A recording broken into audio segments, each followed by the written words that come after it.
Have you ever felt like something was watching you, even when you were completely alone? What if that feeling never left you, and one day you discovered it wasn't just your imagination? I always dreamed of finding a place that would become a true home. After years of renting apartments, the time had come for something that could truly be ours. When I found the old house on the outskirts of town, I felt like it was the place where we could finally put down roots. The house was spacious, with large windows, roomy rooms, and a cozy garden. It was a bit run down, needing a lot of work, but that just gave it character. The price was surprisingly low, and I thought it was a sign. When I arrived on site, my excitement didn't diminish. It was just a little worn, but nothing that couldn't be fixed. I was sure this was our place, our forever home. The kids, Amanda and Lucas, were thrilled. We began moving all of our things inside, but the moment I stepped through the doorway, I felt something. A strange sense of unease that made no logical sense. It felt as though the house already had its own history. Something was in it. Something that had been there before us. But I didn't want to dwell on it too much. It was probably just nerves from the move, right? The first night in the new house was odd. I still had that feeling, that something was wrong. The kids fell asleep quickly, but I couldn't get any rest. I kept tossing and turning, hearing sounds from both outside and inside. The creaks, the pops in the floorboards, as though someone were walking through the house when no one was there. At first, I tried to find a rational explanation for it. Maybe the house was just old and making strange noises. Maybe the wind. But then, something happened that I couldn't ignore. One day, when I came home from shopping, I noticed that all the doors in the house were open. I was confused because we always made sure to close them. I stopped for a moment at the stairs, feeling my heart start to race. As soon as I walked into the living room, I felt that something was wrong. The floor felt colder, as though the chill was seeping up from the earth itself. "Mum?" Amanda's voice broke the silence. Both kids were sitting in the living room, staring blankly ahead. Lucas was looking out the window, and Amanda had a strange look on her face. "What's going on?"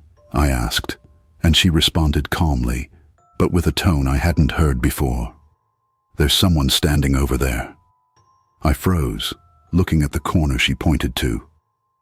There was no one there, just the dark shadow cast by a piece of furniture against the wall.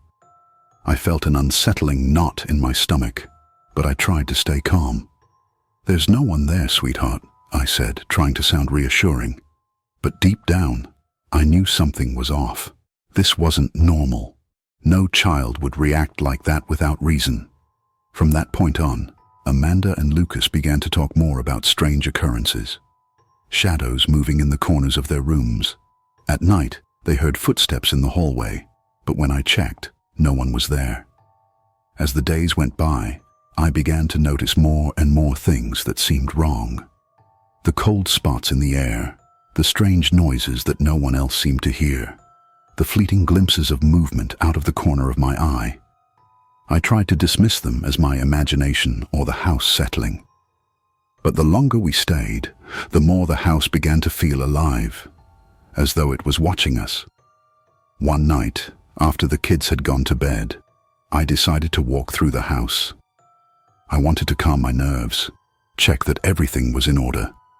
When I entered one of the rooms, I noticed something strange. The air felt damp, as if someone had spilled water on the floor. But it wasn't just a feeling of dampness. It was as if the air itself was heavy, thick, almost suffocating. As I moved closer to the window, I saw something that froze me in place. Handprints, but not like my children's fingerprints. These were large, grimy hands that had pressed against the glass, slowly drawing something along the surface. I jumped back, startled, and before I could leave the room, I heard it. The footsteps. I stopped dead in my tracks. The sounds were getting louder, clearer. Slowly, I started to climb the stairs, but when I reached the top, the footsteps suddenly stopped, as if whoever had been behind me had vanished. It was unbearable. After that, the sensations only intensified. The whispers, the cold, the feeling of being followed. It all began to consume me. I could no longer ignore the fact that something was terribly wrong with this house. I had to do something before it was too late. That night, I slept in the kids' room. I couldn't bear to be alone in the empty house. In the middle of the night, I woke to the sound of footsteps, which this time seemed to be coming from the basement. I got out of bed, but before I could open the door, I felt something cold brush against my hand. I turned around. There, standing before me, was a woman. Her long white hair hung in tangled strands around her face, which was twisted into an eerie smile. I felt my blood freeze in my veins. "Leave us," she whispered, her voice twisted with pain and sorrow, as if each word had been forced out. I took a step back, but before I could scream, she was gone, vanished into thin air. I didn't know what to do. I couldn't stay there any longer. I knew that the house, or whatever was inside it, was waiting for us. It was never going to let us go. We left that night. I grabbed the kids and ran, not looking back. But as we drove away, I felt a terrible sense of dread, as though the house wasn't done with us yet. The darkness seemed to follow us, a lingering presence that wouldn't let us escape.